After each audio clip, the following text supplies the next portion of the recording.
Thank you all for joining us. My name is Steve Clemens. I direct the foreign policy and national security programs here at the New America Foundation. And I also write a blog called The Washington Note. I want to say hello to those viewers who are watching live online on the internet at The Washington Note and also the American Strategist website here at New America. I'm here with my friend Zalmay Khalilzad, who really needs no introduction. Of course, he's the United States Ambassador to the United Nations. He succeeded John Bolton. And Susan Rice will soon be succeeding him, we think, if her confirmation hearings go as well as Hillary Clinton's did yesterday. Ambassador Khalilzad was also ambassador to Iraq, ambassador to Afghanistan, played many important roles in national security and foreign policy areas over the years in various administrations. But when I've been a fan of Zal Khalilzad for a long time. I think at one point when I was writing on the blog about him, I got a note from his PR guy saying, "Don't quite be so nice," because my being nice created costs for him. Really? Zal did a talk. Unfortunately, it was off the record, but he put enough of it in this article in a journal called The National Interest some years ago, called How to Nation Build. And there was a 10-point plan, sort of 10 lessons in nation building. And I thought it was actually a very serious effort by a policy practitioner to think through this question of America's role in failed and failing states in an environment where Republicans, many Republicans, don't like the idea of nation building and fundamentally don't like the activity. So it was a serious effort where he was essentially swimming against the flow, as it were. And I thought what we would do today is have a conversation, a chat at the beginning, and then open it up to all of you to sort of pose your own questions and thoughts and comments. I will tell you in advance that there's so many people here who have questions that pick the one you want out of the three you'd like to ask, and we'll try and work the room and get through. But Zal, thank you so much for joining us here today. It's great to be with you. And, thank you. I did not tell my people to complain about it. Excellent. So, Zal, let me ask you, the first question I'd love to ask you as you're getting ready to depart the United Nations, I think you're getting ready to depart the United Nations. There's a question that many people want to ask about your political future, both here and abroad perhaps. But I want to start out asking about how you see the United Nations and American foreign policy. Do you see the UN as a viable institution as we move forward to help America achieve its objectives, or do you find it to be more ball and chain around our neck that we somehow need to distance ourselves from? How do you look at that institution and your role there? I look at it as a net positive, as an institution that can be and has been useful for the United States. But for us to be effective in it, to make use of it effectively, we need to know how to operate in it. The UN is not some sovereign entity that the US relates to. Sometimes when I go across the country, you get that impression that this is the United States and that's the UN, and the two have good relations or bad relations. But the UN is a membership organization. The Security Council, of course, nothing can happen if I'm opposed to it. But how do you get others to see things your way and to decide in favor of what the United States wants? At times we've been effective in mobilizing support for what we want. That means not only engaging with people in the UN, but also working with capitals, because obviously decisions on some issues are made in the capital with the ambassador getting instructed. But there are problems with the UN too, of course. It's slow in terms of making decisions. There is block voting at times that impedes effective, reasonable outcome.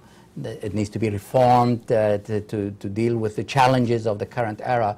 But I went with the conviction that the UN needs the US and the US needs the UN, and I leave the UN with the same conviction. And I think we can be effective. There is a great yearning out there among the members for the U.S. to engage and work with them. And when you do engage and work with them, generally they do respond. Do you think you were successful in getting other nations to run along the same paths we were there because of the way you deployed diplomacy?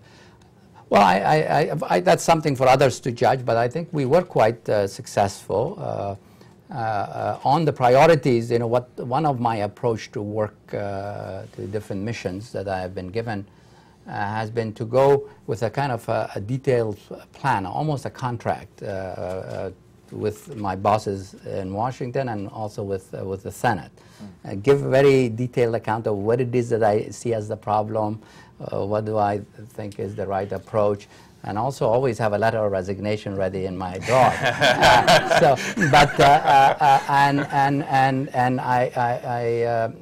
Can I have a copy of that? Sure. I've already sent that one.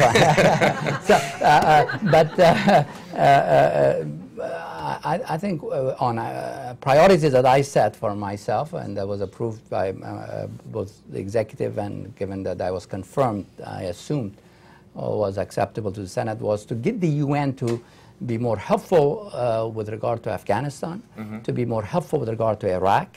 Those are obviously continue to be our most important priorities. To be helpful with regard to some of the humanitarian situation that we face in Africa, in Darfur, and Congo, and so on, and also to deal with the situation in Kosovo and so on, but also to push the UN towards greater transparency and accountability and reform. And I believe that we were quite successful to achieve quite a number of our objectives in the UN during the period that I've been there. You know, one of the things I did in anticipation of today's meeting is I called some friends of mine who are heads of missions of other countries, some P5 countries at the UN, and asked them what they thought of you. And it's interesting that the most consistent thing said is that you know, like anyone who's representing the United States in a turbulent world, not everything went swimmingly, but they said he listened to us, he met with us, he came to our offices, he attended meetings, he took the job seriously, he took us seriously.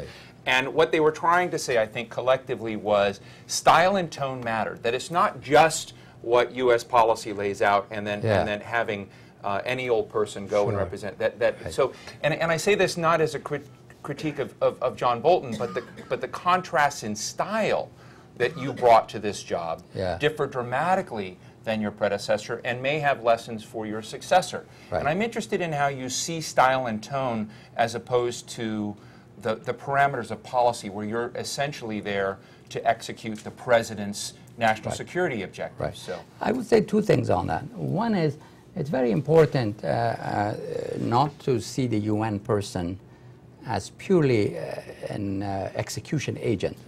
Primarily, that's what he or she is, of course, but also someone who can influence policy, who can say to the Secretary of State or to the President or to the National Security Team how this is going to work, whether it would work or not, how people are going to respond to that. Among the choices that we have, which one is more likely to resonate, or the person who's responsible for garnering support in the UN, my judgment that I can sell this if we present it in this way, or maybe we ought to adjust here because we're going to unnecessarily, in the wording, antagonize people, which may not be even our intent. So it's, in a narrow sense, that may be execution, but I think it is also part of how to be effective in making and executing policy. Second issue on the style, and I believe it's very important to show respect, to be respectful, not to have an attitude that you have the answer for every problem in the world, but to engage people by seeing whether we agree that there is a problem, and to see what it is, the alternative ways to deal with the problem. Do they have a better option? And why do they think that's a better option? And I think the mere fact of engaging and listening gets them into your domain because you're talking about the problem. I have not been a believer in posturing and just declaring what the problem is and what's the solution and saying if people don't agree with me, it is because there must be something wrong with them. But rather to say, look, my mission is not just to declare alone, but rather to sell, to get agreement, to get support. And a statement alone, no matter how eloquently and forcefully stated, is not going to be sufficient if you don't have a game plan for how you're going to shape the environment to get to a reasonable answer. I've had an opportunity to talk to Susan Rice, and I have shared with her my kind of experience because the U.S. ambassador in the age of BlackBerry, the word plenipotentiary is no longer kind of a relevant concept. You know, as I negotiate, there are 3-4 people sending messages to assistant to such and such, and assistant to such and such. But a lot of other ambassadors are not like that. A lot of other ambassadors, you know, because they are sent with a broad mandate. And if you have good relations with them, and you have listened to them, and you've gone to their national day, you've invited them to an event, or you have even called on them in their office. I think quite a few people are surprised that I called on them. That when I came, I said, I want to come and visit you. Yeah, they were shocked by that. What? The American ambassador wants to come and visit me? I said, well, you're an ambassador and I'm an ambassador. Just our countries are different in size, but in the GA, you have the same vote that I do, and I want to show respect for your country. We want to work together. We have problems that we need to solve. And they, you know, they would tell me how I can be effective with others once you have built relationship. And so I thought that the UN would be a far more hostile place when I left Iraq to come to the UN than I found it. As I said, there's a great yearning there for U.S. engagement and leadership. And I think the incoming administration is going not only because of what I've done to the UN with a lot of goodwill that's out there, but also the fact that you have an African American, that many people did not believe in the UN that we would ever do this. And I can have to tell you, Ambassador told me that Barack Obama getting elected president of the USA, no way. And that has created an environment in which Susan Rice will be received very, very well. But of course, in time, it will be the decision, the style, the work with others, and spending time with people, build a relationship that will impact our effectiveness. Are there any boxes you just didn't check off, that things that you didn't get done, or some goal you had that was just so important that you spent so much time on it and you're leaving just saying, damn it, I didn't get that done? Sure, quite a few things. I mean, we did a lot, but quite a few things that I wish we could have made more progress. Darfur, I spent a lot of time on it. I wish we had all the forces that we needed there already. We are at 60-some-odd% of the force. Burma, I spent a lot of time pushing the Security Council. Got statements, presidential statements out of the Security Council. Hadn't happened before because there would be double opposition, China and Russia, but we got them to agree. But the regime has not responded to the UN effort. Zimbabwe, I wish I could have done more on both political and humanitarian situation. Here is a country that was so rich, and now it's just desperate humanitarian situation, and the government doesn't even allow that sometimes the humanitarian assistance to get to the people that its policies is causing that suffering. But there's so much that one did. So I am, on balance, very satisfied that we did a lot. But yeah, I wish I could have done more on reform. We did some reform, more transparency in the UN in terms of availability of the documents, audits, and so on. Still mandates, they got 9,000 mandates. Would have liked to reduce that dramatically through rationalizing it. There are mandates that are no longer relevant. they're outdated, or the same issue has got 20 mandates, slight difference from each other, just producing a lot of paper reports that could be consolidated. But as I said, whistleblower protection, some kind of HR reform, human resources reform, yes. But this is, I think, a project. The reform of the UN, the reform of international organizations, is something that needs to be done in a more fundamental way. You know, one of the things that's very interesting, I've spent a lot of time reading your statements, speeches, commentary, things you've written, is that, again, I didn't mention it on the blog because I was afraid Vice President Cheney might not be happy with the comparison, but Chuck Hagel was a guy who was out promulgating the fact that America can't make false choices, either between where NATO's going and, say, Russian interests, can't make false choices between, say, Israel's security, which is, of course, clearly important as a strategist, but also Arab and other interests in the region. Sure. You're sort of a no false choice guy as well, but you also happen to be the highest ranking Muslim in the executive branch of the Bush administration. Has that been awkward for you? How you know, have you been caught any sort of personal traps, given, one, you're not a false choice guy, not to say the Bush administration has been pushing that, but you do have a certain cultural connection to a part of the world that's a problem, that has been identified as a problematic blind spot, in my view, but a third rail issue for many in the country. Yeah.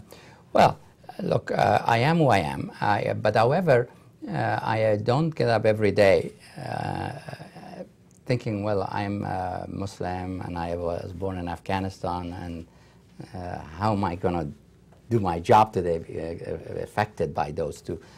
I look at my job as a mission. As I say, I even do it before I go, and then what my priorities are, and I keep working at it, and I throw myself completely. But you are in the room with the planners and strategists. One of the interesting things with this conflict in Gaza and Israel today is that Barack Obama's team that they've said is advising him doesn't have a single Muslim American in the group. Well, it's good so it raises this issue. You have a role in the Bush administration that thus far the Barack Obama team, to the degree that it has evolved, doesn't have a you there. Maybe we could recommend. Do you have a job lined up? We'll come to that later. But there's no question that knowing a region, understanding what makes it tick, understanding the key players, knowing them and how they're likely to respond, it's very important. You don't have to be a Muslim, or you don't have to be have been born in the area to have that. I've had the opportunity in the jobs that I have had, and I'm grateful for that opportunity to bring all that I know and appreciate to bear, and to speak my mind clearly to whether it's the President or the Secretary of State, to have been allowed to be at the table and argue why this something will be better than something else. I think given that that region of the world is the most challenging, the most difficult, the most daunting challenge that the world is facing, and we being the leading power, therefore we have, if you like, proportionate responsibility. It's very important to have senior people who understand that region. I have felt at times, without going into specifics, that a lot of our senior people were products of a Cold War period, and they understood the Soviet Union well, or the Warsaw Pact well. And they were the generation that did brilliantly in dealing with those challenges. But now the challenge has shifted, a lot of challenges, but the center of gravity of the most difficult challenges shifted southward. And many people at the very highest level do not have that on their fingertips as to, you know, if we did this, what is likely to be the reaction in Riyadh on the streets, or even some senior people, how they might feel, how they would interpret what we say, the words we use, and the policies we follow. And not that the people that have been in these senior positions in the current period have not been smart and have not been well trained, but they have not had, in my judgment, that region understanding on their fingertips. And I think, given the defining issue, security issues, as you've said it and others have said it, in the world today, or those regions, I think that is a very important requirement that I hope President Obama and others will pay attention to. You know, I've just finished reading James Dobbin's book, After the Taliban. Yes. It's a great book. Jim, of course, worked with you yes. on the Bonn Conference and on an Afghanistan stabilization strategy. In this book, yes. I highly recommend folks read. Jim is at the RAND Corporation now, where Zal also previously worked. But the story of what the two of you did yes. in this incredible, I mean, I recommend that everybody go look at it, because as we think about Afghanistan, which is back in the papers, of course, and our attention, is that the world was even more convulsive, and, yes. and the people you reached out to, I don't know how to, I'll be blunt, were not exactly boutique types. They were thugs and complicated people, and some of the nastiest people that you could deal with, and yet you assembled out of the Bonn Conference a stabilization scheme that seemed to be working. In fact, when you wrote this article on how to nation build, things looked like they were moving clearly in a positive direction after your stewardship. And that's why I was there. moved to Baghdad. Right. So this is leading to my question, so good.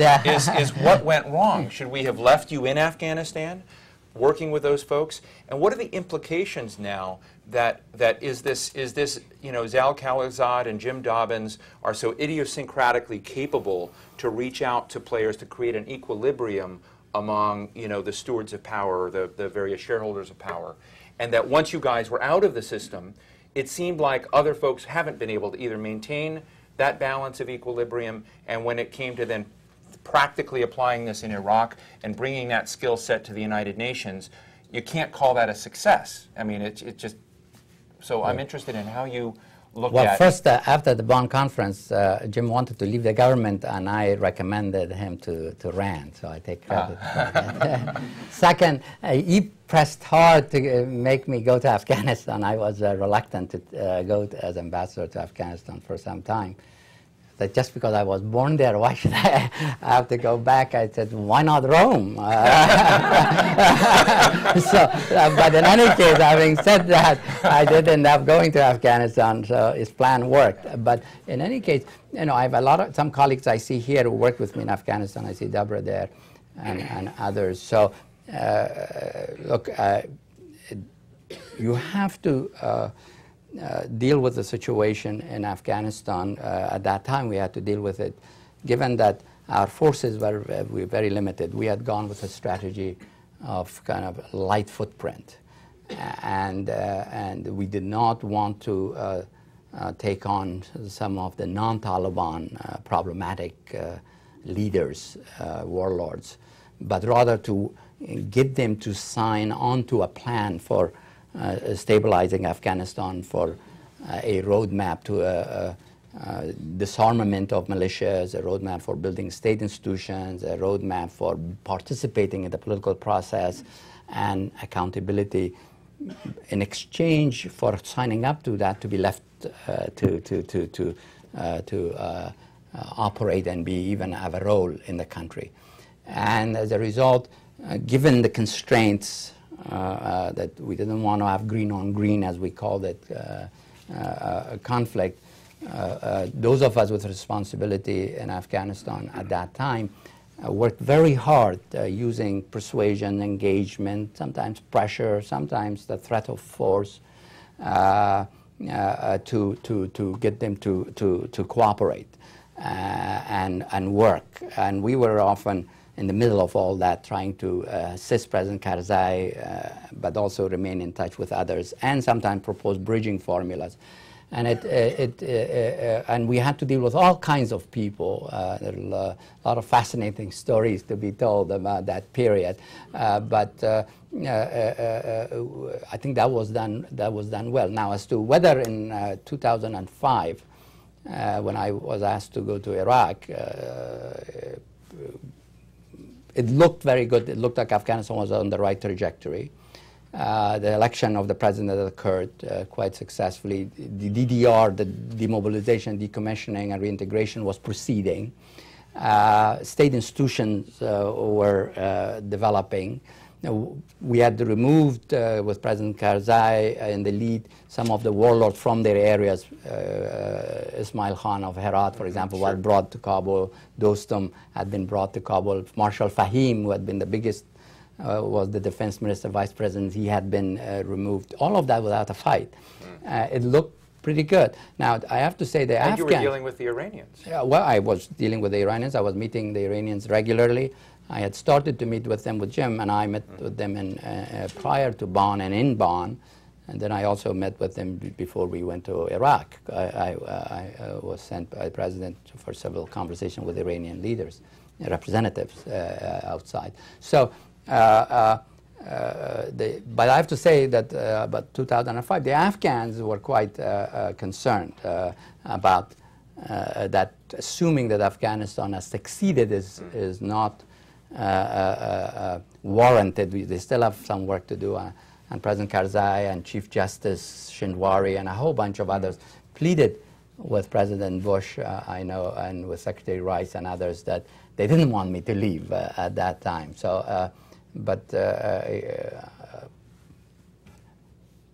I went to Iraq. Want to go back?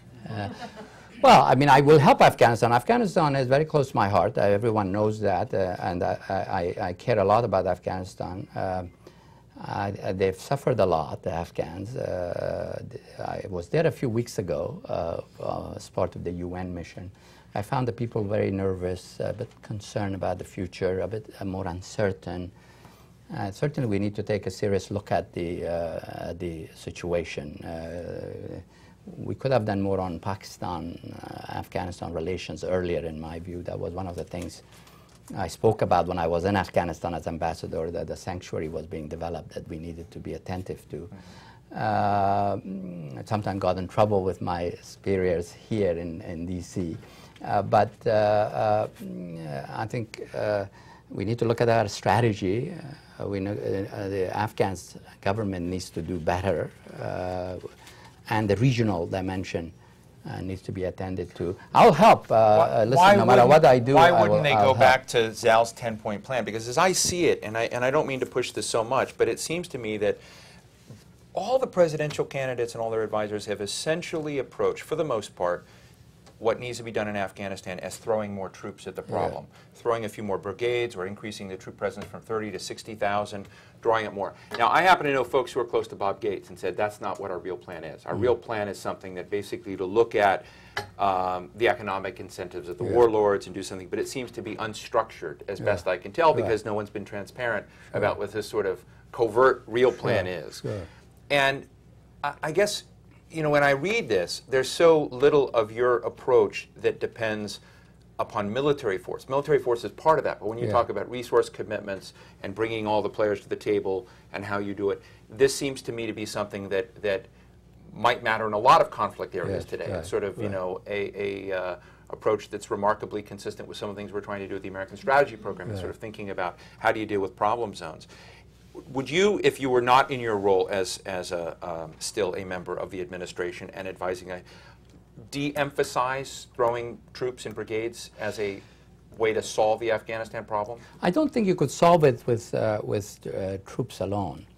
It may be that the appropriate military strategy, given what has happened and the changes, the negative changes in the last couple of years in the security realm, requires adjusting either the objectives militarily or the means to achieve those objectives. My own judgment is that as we're currently configured, we can do a lot of clearing. Not everywhere, but multiple areas we could clear. But there aren't enough forces, coalition and Afghan, to hold and build. So we, as part of a broader strategy for how to make Afghanistan work, it may be that you want to add some additional forces to do some holding while you're building more Afghan capability.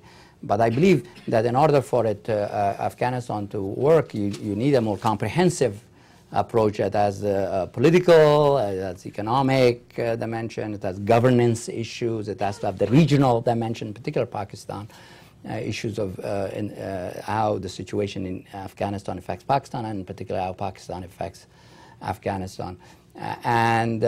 It would be, I think, a mistake to think this could be solved through a purely military strategy. I don't know what the incoming administration policy will be, but one thing that I've heard, which I do endorse, is the appointment of someone that will work the Afghan-Pakistan account. In fact, this is Richard Holbrooke. this is what I hear as well. I but, do too. But having someone, an envoy that works continuously the Afghan-Pakistan dimension, but does it as part of an integrated strategy, not as a compartment. How do you integrate that strategy? Because Richard Holbrooke's wife happens to be on our board, and I think it's a great opportunity for him. You're going to have Dennis Ross dealing, with some dimension of Iran and perhaps other parts of the region. You've got Syria that folks have been trying to say, well, let's get them in a Libya-like, out of the doghouse track. You've got Israel-Palestine, of course, continues to be a mess. And a lot of these things are hard to silo off from the others. You've got ambassadors. You've got someone at the UN. You've got assistant secretaries, undersecretaries. Bill Burns is in the mix. You've got not only people who see the world differently coming in around Obama and his team of rivals approach, but you also have people who seemingly have the same portfolios. So how do you integrate it when so many people think they have the same job? Well, that's going to be a challenge. I think that's where the difficulty may come. I hope they'll find soon a way to normalize and have clear lead person to orchestrate for at least the key challenge areas such as Afghanistan, Pakistan, or Iraq, or Israel, Palestine. And it may be that a situation, a crisis, or some test or some setback would force people to do it. It'd be interesting to be at that first meeting of Holbrooke and David Petraeus. Well, I know who I would put my money on, but it's, Tell me later, okay? but it is ultimately the Bush administration came with a view that you needed a deputy national security advisor with a rank of assistant to the president, similar to Steve Hadley's, to run these two priority items that everybody had to work for, in a sense. So and a kind of a line, authority line as to where decisions are made, who does the follow-up, because a lot of decisions can be made. The weakness often is follow-up. And who would do the follow-up? Who can the field call? I mean, I would say it's very good as ambassador to Iraq or Afghanistan to get all these instructions, do this, do this, do this, and do it in this time frame. But who do I call when I need means to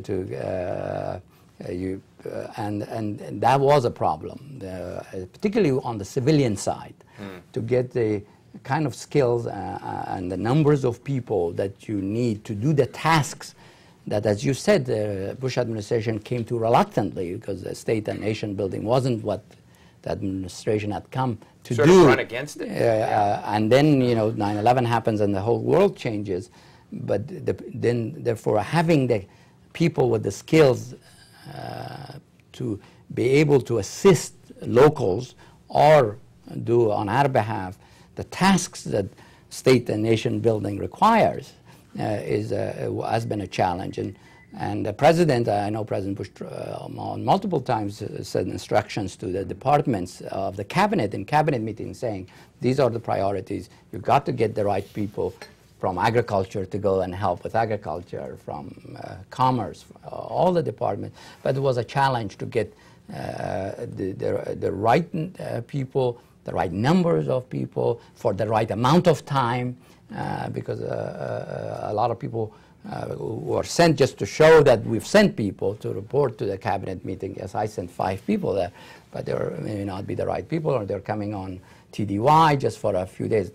I've been obviously expressed my appreciation for all the help that I got in those posts. But I think there is a shortage of skills in some of these areas that the projects that we have taken on required. I try to adjust by going outside the government and create an Afghan Reconstruction Advisory Group and recruit smart people from American society, because there is a large part of American strength and capabilities are outside the government. And how do you bring them to this challenge? But there, when you do it that way, as I'm sure Deborah and others will remember, the normal government gets very concerned. You get into bureaucratic issues of these outsiders, who are they responsible for, how do they relate to the normal government. So, but we were doing it under pressure of time. Things that happened that we hadn't anticipated. Nobody had a plan to go liberate Afghanistan and then help set it up as in terms of a government and make it work. But I think there was some effort to learn lessons from what we did in Iraq and Afghanistan, and I hope some of those lessons then will have an impact in terms of what we do now. And Secretary Gates, Secretary Rice, they both have talked about these issues, and I saw that Mrs. Clinton also was mentioning that. I don't think it's unfair to say that part of the unwritten job responsibilities of the U.S. ambassador to the UN is essentially also to watch out for Israel's interests. It's been, Israel's in a complex place, tough neighborhood, unique relationship. Sure. I'm sure you spent a lot of time on Israel, and as one of your outgoing big resolutions from the Security Council is this fascinating drama around a ceasefire resolution. Right. And as I understand it, we'd love to hear your thoughts. This was a resolution that Secretary Rice and you and others were working on diligently to figure out how to structure a ceasefire resolution that the parties could essentially deal with, but nonetheless wasn't, again, part of a false choice politics between one side and the other. And this resolution was done, and we abstained. In fact, Condi Rice was there to abstain. Well, one question is, how do you feel about the resolution, and why didn't you throw the abstaining vote as opposed to Secretary Rice? And I think the other piece of it is the drama that followed with Prime Minister Olmert in Israel. If people haven't followed this, his kind of criticism of Secretary Rice for the resolution, and a sort of shocking way in which he depicted his power vis-a-vis President Bush himself, that he called and sort of demanded that President Bush leave a speech he was giving and got him on, and then was joking about this into an Israeli audience. It's achieved huge media coverage over this. So I'm interested, to the degree you feel comfortable, tell us a little bit about the resolution, your role. Of course, we see the closeness with Israel's relationship, but it seems to me that at this moment where cosmetics sort of matter, that Prime Minister Olmert's lack of, gratitude or gravitas or something is a little out of step. And Right. I'm wondering how you see it. Well, of course, our relationship with Israel is very close, and we do watch for and look after Israelis' interests in the Security Council.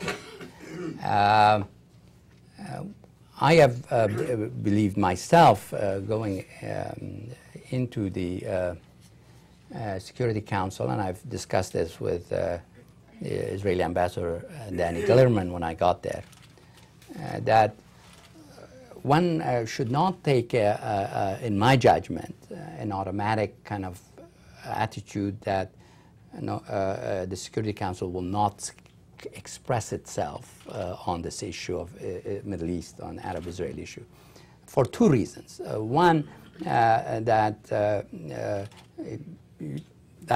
automatically creates a hostile environment in the Council. Just because you would say, the people feel insulted by that, saying, no, this is an issue that the Council cannot deliberate on. And two, we also have a global interest. While we want to obviously protect Israel's interests, is then somebody else said, well, the Security Council can't deal with Iraq. You want more resources to go to Iraq? No, the Security Council cannot deal with Iraq. So we have a broader interest. He and I came to an agreement, and I think I don't want to speak on his behalf, that I will not allow anything hostile to Israel to come out. You can count on that. But let me work this issue.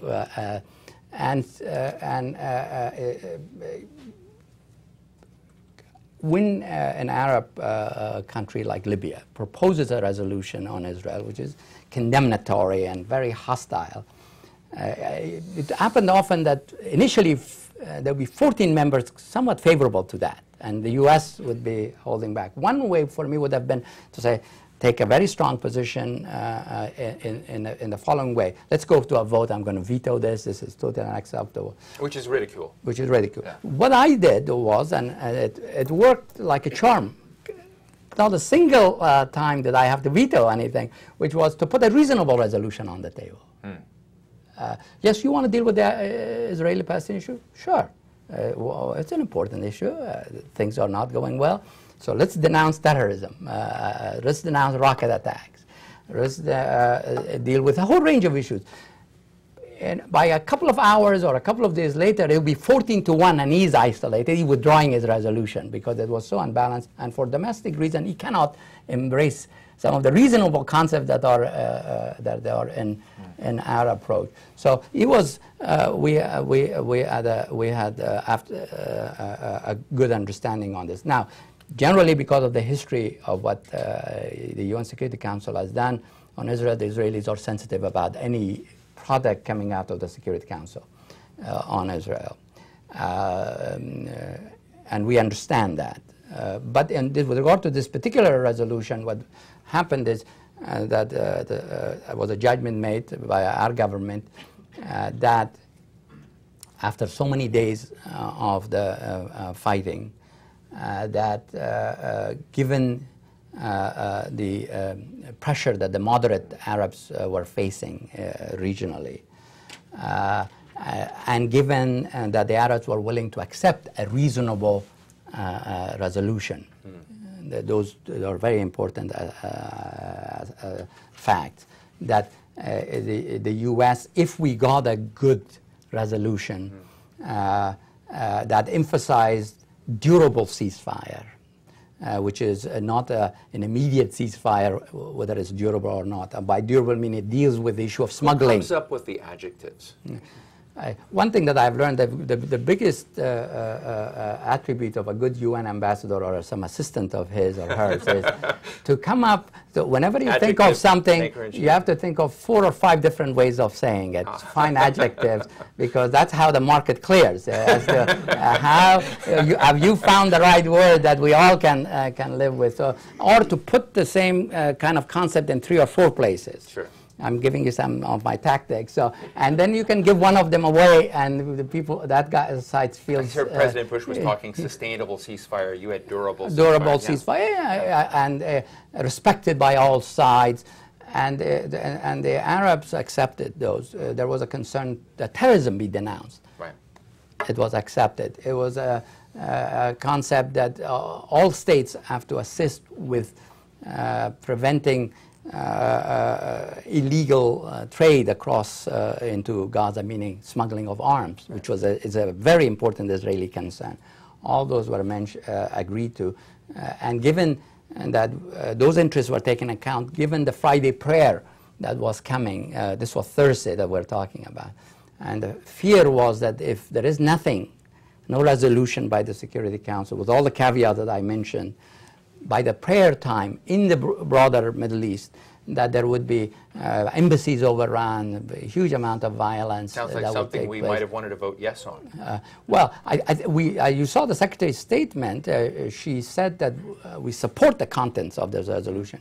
There was a question of timing. There was the Mosque Friday issue.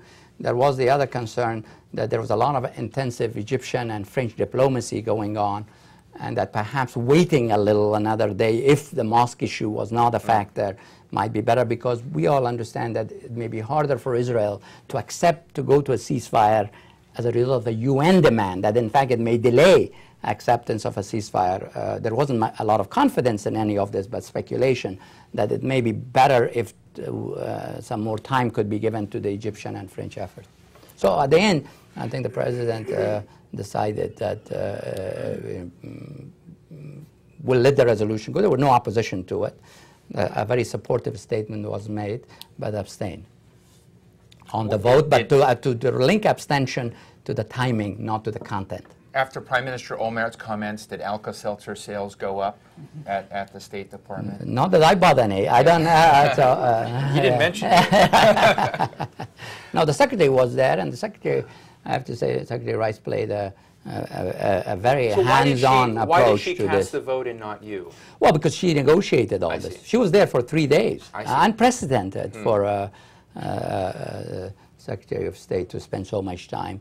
There were several ministers there. Of course, the British Foreign Secretary was there. And you give her very French. high marks for that. I give her high marks for her tenacity, for working it, for spending the time, and for, I mean, you know, we are a very institutionalized state, so I mean, she was very connected with everybody else. I certainly, although the Secretary was there, I talked a few times with the White House as well on what was going on, but she was well connected and well netted with everyone else. That's great. Yeah.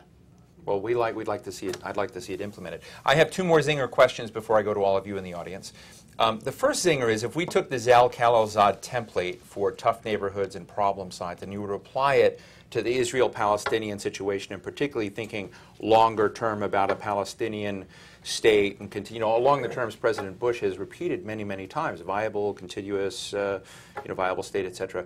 How could you not? And I'm going to, mention, how could you not, in that formulation, whether it was bilateral or not have Hamas's interests somehow in the picture? Because this is the one thing I've learned from Zal Khalilzad's approach, whether it's Iran, whether it was Afghanistan, whether it's Iraq.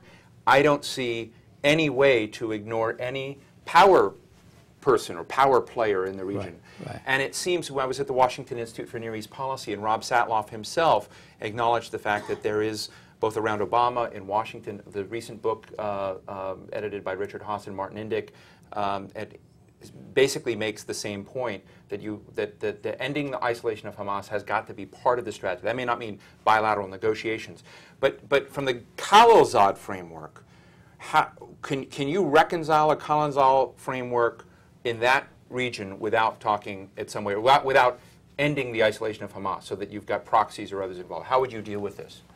2 issues. One, and you can act as if you're not ambassador now. Tell us, post. Thank you. Yeah, I don't want you to get fired on your last day. Right, exactly. Yeah. 2 things. One, it's given what we have said about the region, that this is a region that's not working. This is a region that's producing most of the security, the most demanding security challenges we face.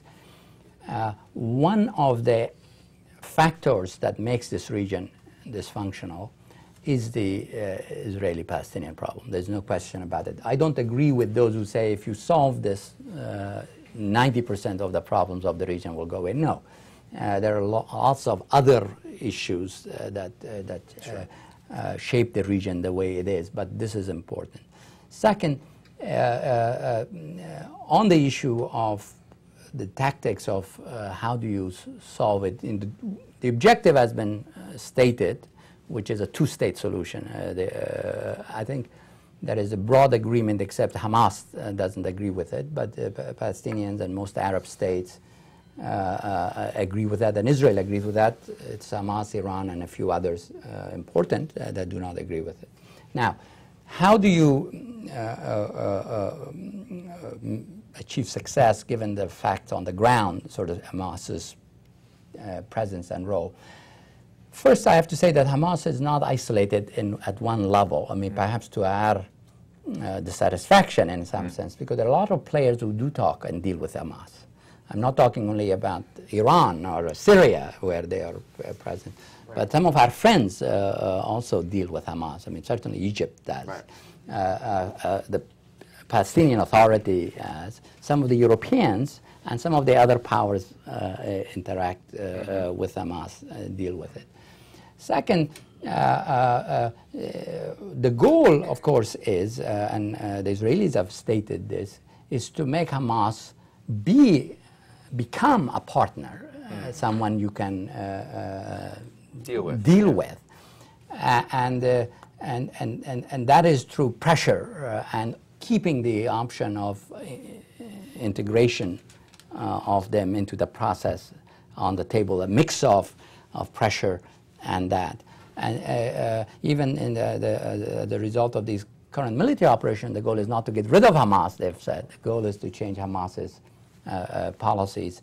And I think it's not an unreasonable approach that the mix of that some do talk to them.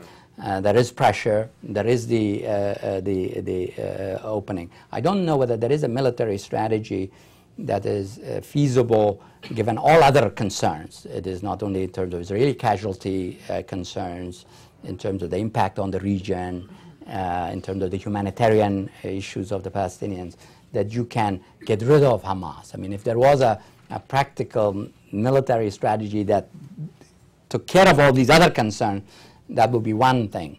But given that that's probably not the case, this other mixture of pressure in the kind of engagement that others do, keeping open other engagement, it seems to be in the right mix for proceeding. My last question, thank you for that, it deals again back with Afghanistan and you.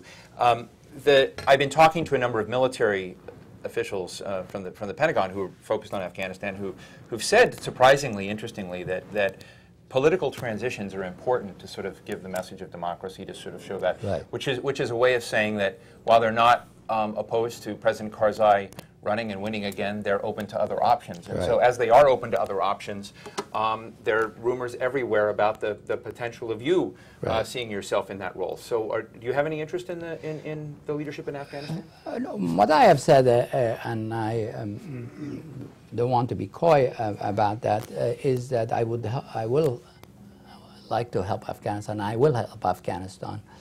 And I'll spend some of my own time thinking about how to be helpful. Because success in Afghanistan is important for me, given my own background. So you're keeping your options open? No, I'll come to that. And it's important for the United States and is important for the world. But I am not thinking of doing that as a candidate for the presidency of Afghanistan. I think that I can best, given who I am, what I have done, that to do it from where I am in the United States to assist whoever is the president, who's the leader of Afghanistan. It would be, I think, very difficult. I have, made a choice of being an American now to give up that choice to go back.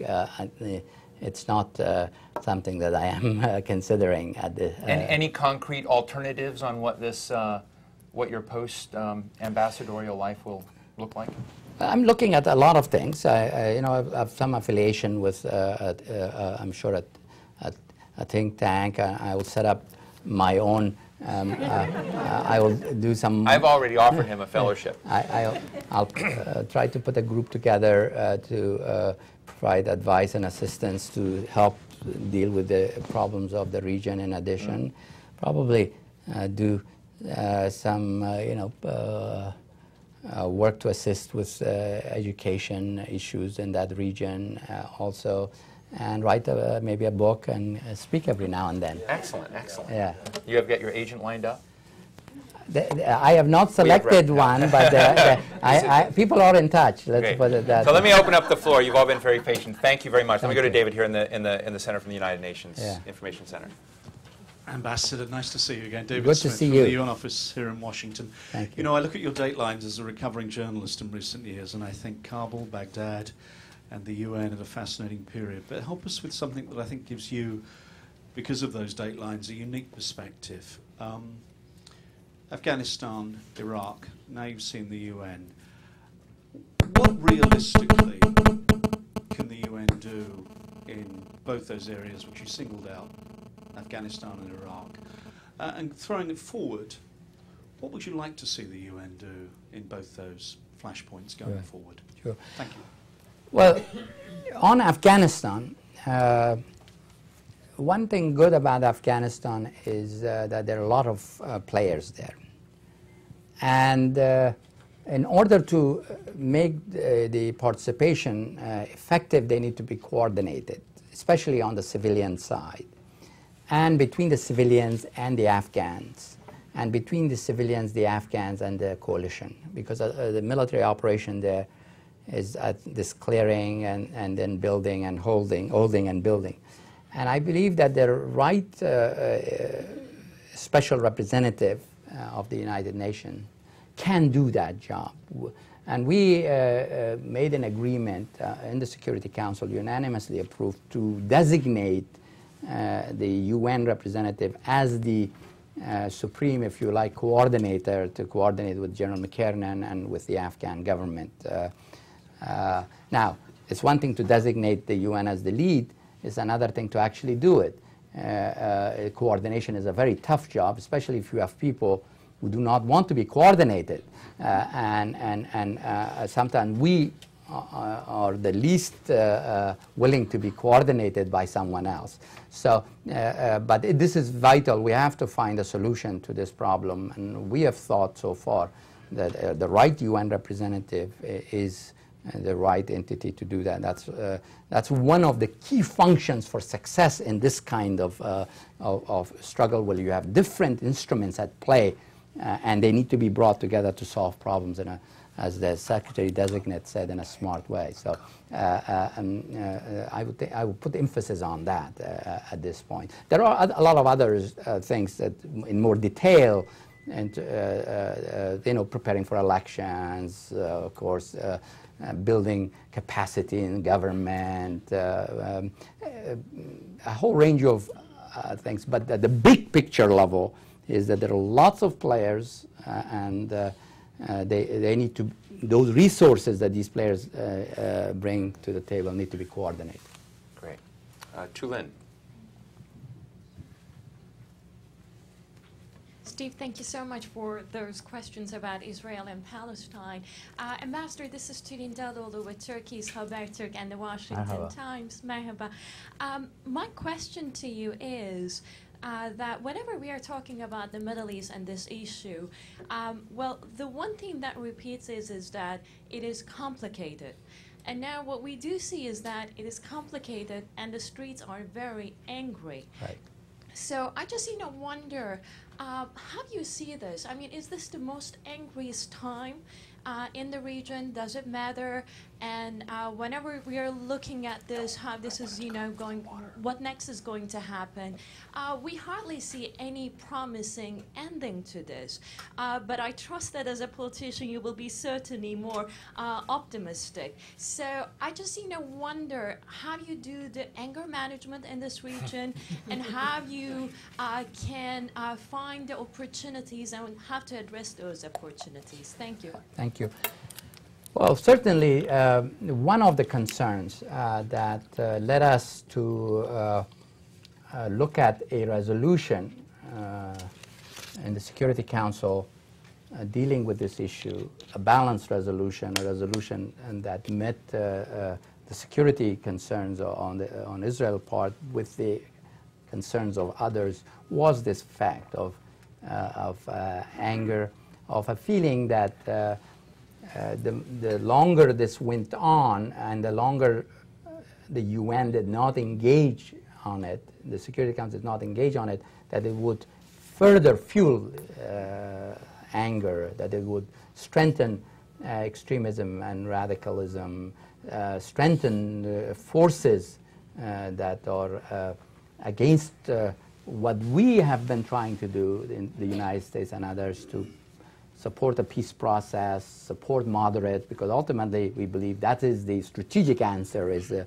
moderates, empowerment of moderates, the weakening of extremism and radicals, as we deal with the imminent threat of terrorism by going after the terrorists.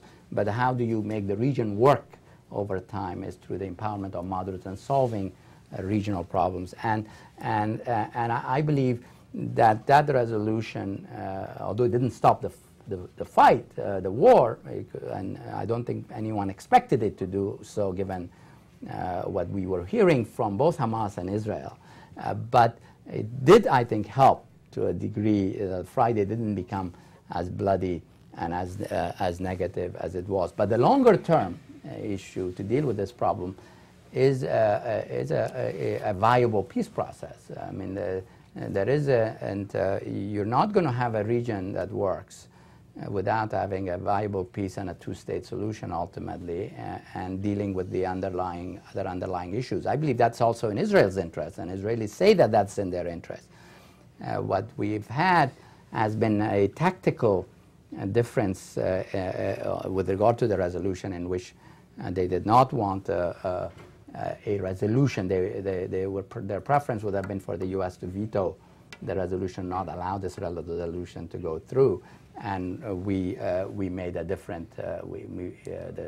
Our decision makers made a different decision to allow the resolution to go through, to say that we support it, although there was the question about the timing. So we'll get there, everybody, but Dan Segalin with the NewsHour, Bob Dreyfus next, and if we can shut that door, it would make me happy.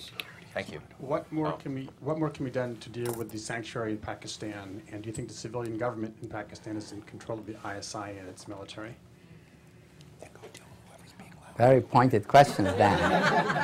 Well, it's very important that there is an opportunity now in Pakistan with the civilian government to be taken advantage of, that they do emphasize that they see extremism and the terrorists and the Taliban extremists as threats to them and to Pakistanis as well. And that they want to work with the Afghan government. President Zardari visited Kabul a couple of days ago. The Afghan president, unlike a while back, is a great advocate of Pakistan now. In any meeting you go with President Karzai, he speaks on behalf of the new Pakistan government and how important it is to help it. Now, that is an opening that needs to be taken advantage of with concrete reciprocal steps to increase cooperation against extremists and terrorists there. I think the military pressure against the terrorists and extremists also is having a positive effect. But the longer-term solution is cooperation between the coalition, Afghanistan and Pakistan, to reduce and ultimately eliminate the sanctuary. But it requires a genuine commitment and work, and a work plan and follow-up in detail between these three entities. And that's why I believe that this appointing a senior person that focuses full-time on this issue was important. And that's why I would call whoever is the envoy for getting rid of sanctuaries. That's his job, to make sure there are no sanctuaries, hostile sanctuaries against each other in that between these two countries. Quick follow-up on that. I want to apologize for the noise. Apparently it's your cell phones. I've been told it's your cell phone problems. But we're moving to a new place on March 1st, and so 19th and L will have new facilities. But a quick follow-up before I go to Bob Dreyfus. I once asked the former head of ISI, when President Musharraf was still president in Pakistan, you know, does President Musharraf really genuinely not control ISI? And he said it was in President Musharraf's interest to make it look as if sometimes he didn't. And this does raise in this question about command and control of that intelligence service and how we see it. Do you believe that the president, that the command leadership in Pakistan's government controls ISI? Or is it a freelancing, semi-independent body that calls its own shots? Well, that has been one of the most important questions that we have faced in the last several years. To what extent, if there are nefarious activities taking place that can be traced to forces across the border, whether they were done by ISI, and if it was done by ISI, whether it was authorized at the highest levels or not. I believe that over time, the concern grew as the challenge increased. But I believe that there is a serious effort, I would say, at least I've been led to believe by the civilian leadership to make sure that effective civilian control established over that agency. I know that given the history of Pakistan, the civil-military relations, this is not an easy task to do, and that civilian government needs help by the international community.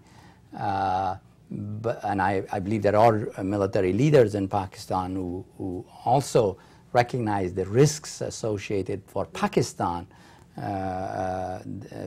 from a support for extremists and Taliban type. So this may be, for the last 8 or 9 years, the best opportunity that has become available, and it's very important to take advantage of it. Great. Bob? The very back. Hey, thanks. So, okay. You're going to make it brief, though. Very, very brief. Yeah. We talked a lot about nation building so far today, but not too much about nation destroying.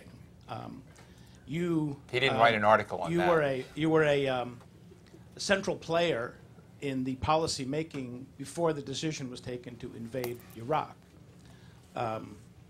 You say that people should know something about the regions that they mess with, but certainly you could make the case that you incredibly miscalculated both the intent and the consequences of that action. You were certainly a passionate advocate for invading Iraq with Richard Pearl and company and the Project for a New American Century before the war. You signed those letters. You seemed eager for forcible regime change, which the Secretary General said I've it got was 10 illegal. minutes, so It was question. an illegal invasion, and some people consider it a war crime. So my question to you is, are you willing to apologize for that and to beg the forgiveness of the international community for your support? Thank you. Thank you. Look, I and perhaps a few others, everyone can speak for themselves, in the aftermath of the Kuwait invasion by Iraq and the liberation of Kuwait, believed that we had done something that was both strategically and morally wrong in Iraq. And I wrote about it. One thing good about being out of government for a while is that you do write about these things. And which was to leave the Iraqis with both sanctions and Saddam. And I thought that we needed to adjust the policy, and we had two ways to adjust it. To remove these sanctions, because the suffering of the Iraqi people was palatable. You could, many of us knew Iraqis. And we had advocated for the Iraqis to rise against Saddam during the Kuwait war. And then, we saw helicopters decimate them. And there was either you adjust in favor of easing, or you have to find a way to help the Iraqis get rid of Saddam. All the pieces that I wrote during the 90s advocated a policy of helping Iraqis overthrow Saddam. And it's my judgment that if 9/11 had not happened, and I was a staffer in the National Security Council, and I will have an opportunity to say much more, hopefully down the road, about the reviews that we conducted of Iraq policy when the Bush administration came in. There was a variety of things being looked at. Secretary Powell was talking about smarter sanctions to narrow the range but tighten with regard to those things. Secretary Rumsfeld was looking at how do you do effective deterrence that no-fly zone is not challenged. Because there was a concern that Saddam, out of desperation or boldness, was becoming more aggressive in challenging that.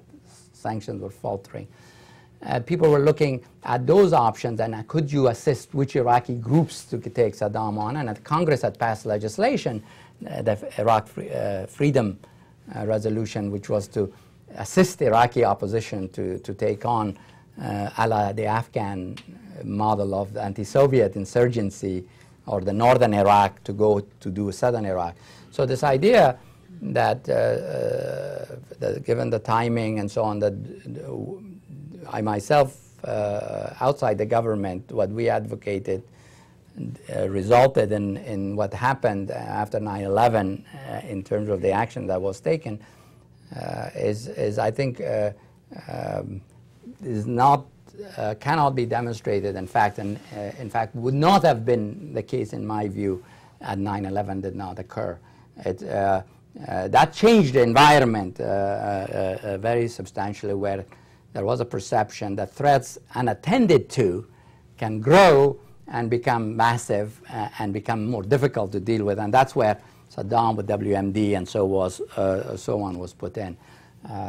I stand behind what I said after what we did in Kuwait, that we left Iraq in a very bad situation, and Iraqis even in worse situation, and that we needed to look at these other options, and that's part of the historical record. I don't know, frankly, between us, one other word, that whether Iraq, having gone in, although the way we went in, the timing or other issues that came post 9/11, whether the challenges we faced in Iraq were inevitable once we went into Iraq, that they were inevitable, or is it that the decisions that were made after we went in contributed to those challenges? And the historians would have to look at that, whether it would have been better to go the Afghan model there to quickly form an Afghan government, or rather than governing ourselves, what to do about a whole range of issues on which decisions were made at that time, whether different decisions would have produced a different environment, a different outcome there than what we experienced. I would love when you write your book to reflect on what decisions you would have done differently than Jerry Bremer did if you had been head of the Coalition Provisional Authority. But there is an issue that some of you know, that there was a big debate, and some people have written about it, whether Jerry and I should have gone together, that for me to put the government together and for Jerry to run the administrative reconstruction issues. And within a couple of hours before the announcement, that decision changed. But in fact, two announcements were simultaneously being prepared for both of us to go, and then I was asked to go and be ambassador to Afghanistan after that. And you felt like you've been drawn the short straw? Well, of course, we serve at the pleasure of our leaders. Joe Klein and then Margaret Warner. I see lots of people do what we can, but Joe? Yes, hi. Military personnel on the ground in Afghanistan, ranging from the highest level U.S. and ISAF commanders to the captains and majors out in the field, believe that their work has been severely made far more difficult by not only the incompetence of the Karzai government, but its utter corruption and its involvement in the drug trade in Kandahar and Helmand provinces. Do you think that Karzai should be reelected, number one? And number two, what should be our policy going forward when it comes, specifically, when it comes to dealing with this government? And then Margaret up front afterward. Yeah, go ahead. Well, you know, actually mine is just like Joe, so okay. To save time, let me just say, I was going to flip it around and say, I mean, there's clearly some essential weakness at the heart of the whole Afghan state. And what is it? Is it the incompetence, the corruption? Is it ungovernable? Thank you. I believe that the success in Afghanistan is not going to be achieved in any reasonable time frame without the government of Afghanistan doing its part. That means the institutions of the Afghan state acting increasingly effectively. It can't go overnight from non-existence to becoming effective, but the trajectory is important to keep giving people confidence. I went to Afghanistan sensed a great deal of enthusiasm and optimism about the future when I was there. That made my job so easy, because when I sat across the table from people who were causing difficulties, I had not only the power of the United States, which was quite credible at that time. They used to call it vitamin B52. But also they knew that I had the people of Afghanistan. It was a very unique set of circumstances. They genuinely, I mean, I don't know what people would say now, welcomed this change and saw the Americans, when they saw an American, they felt at ease, because when they saw a militia person, they felt at risk as to, is he going to take my money away? What is he going to do? And the danger that we face now is that Afghans, the legitimacy of the change is being questioned because of the problems of the government, because of corruption, because of the institutions, and even not all are the same. Some are doing well, but I'm saying that there are so many institutions that are doing worse than they did a little earlier, and therefore, as part of any change or adjustment in strategy going forward, there has got to be the three components. What is it that we're going to do to adjust, and why? What's the goal? Is the other part of the strategy?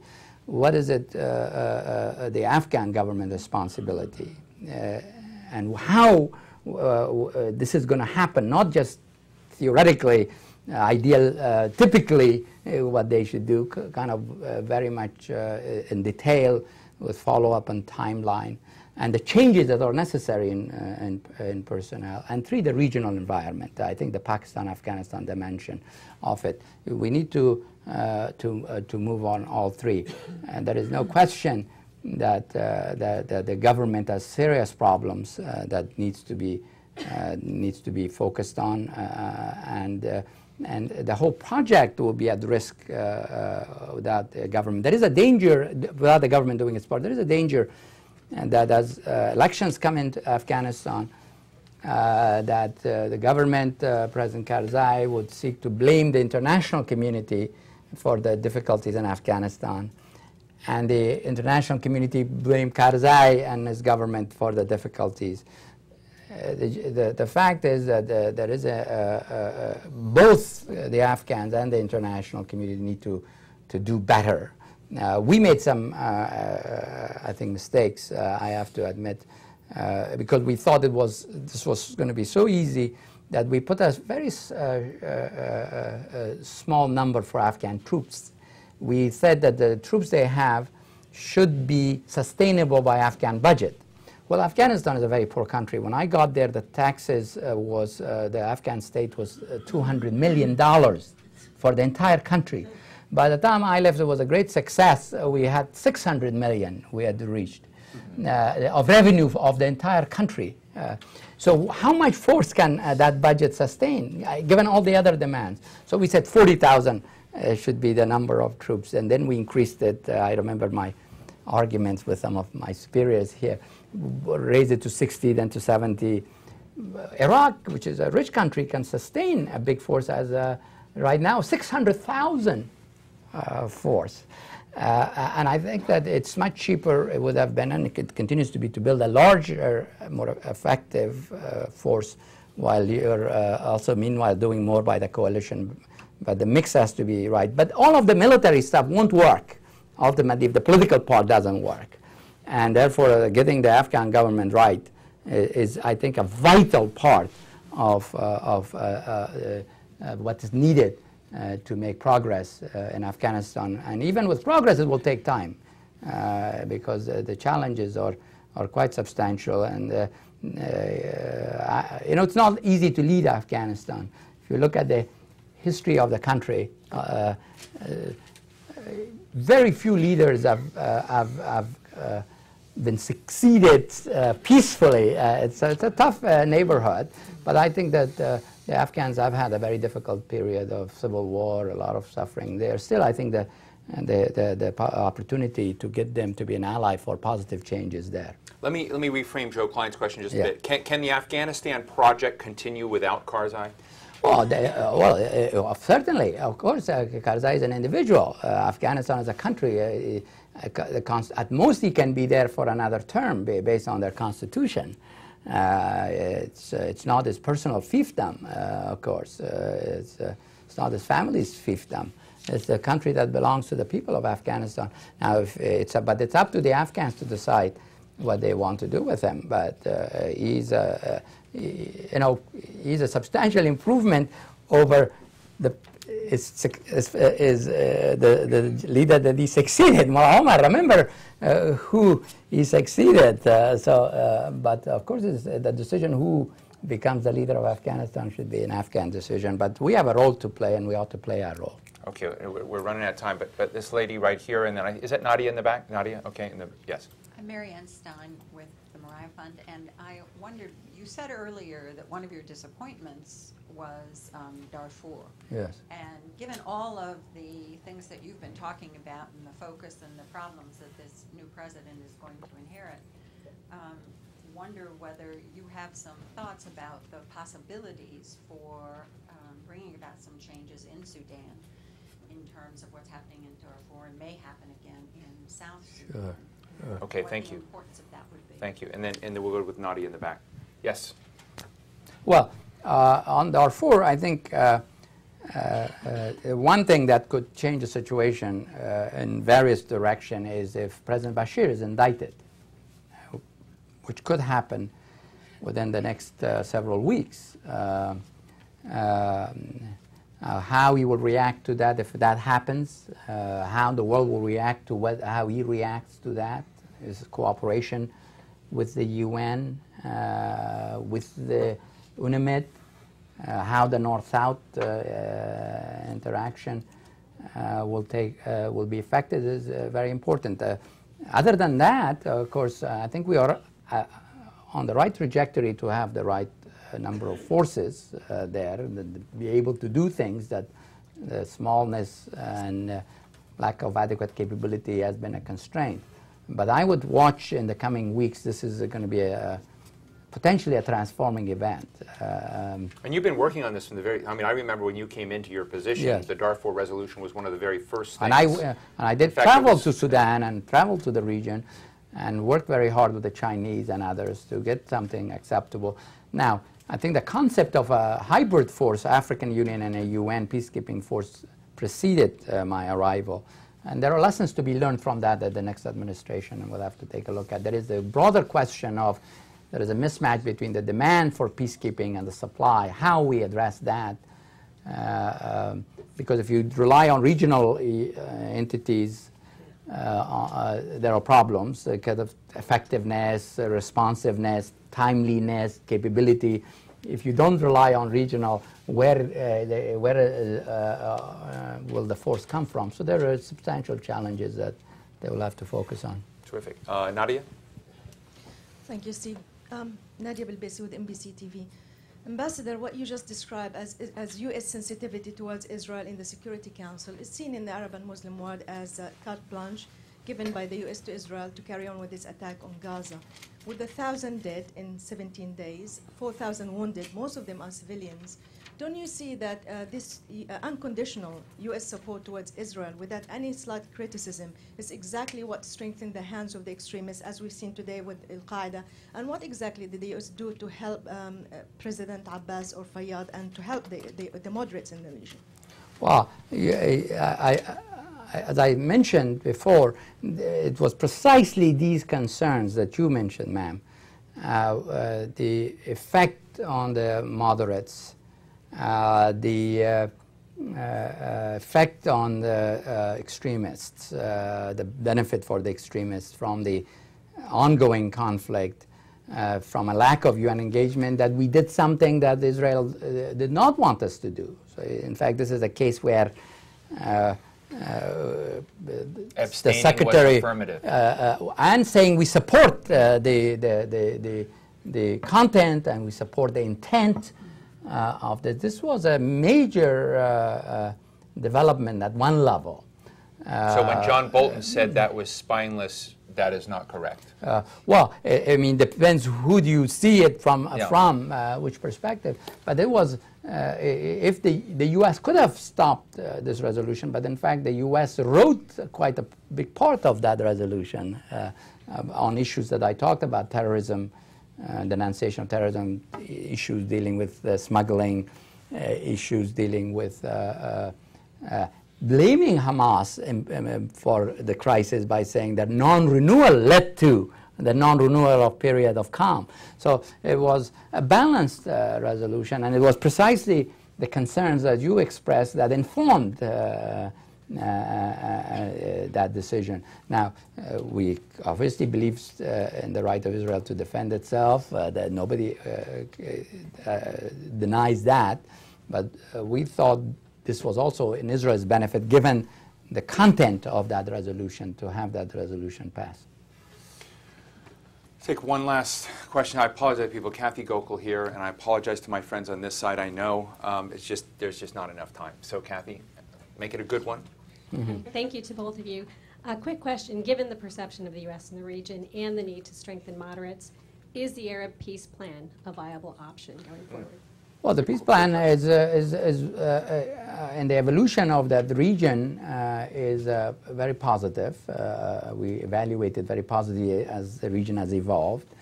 And one of the dangers that one saw in the current environment was whether, under some circumstances, that might be withdrawn even.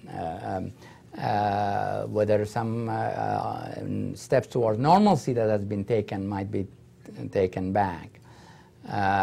So that was part of the calculations. I mean, there was a calculation of Israel's security. That for rockets, there has to be a durable ceasefire, no rocket attacks, no, and limit smuggling to the, because Israel's concern is that more capable rockets are coming in with longer range, more that might actually do damage. Do more serious damage.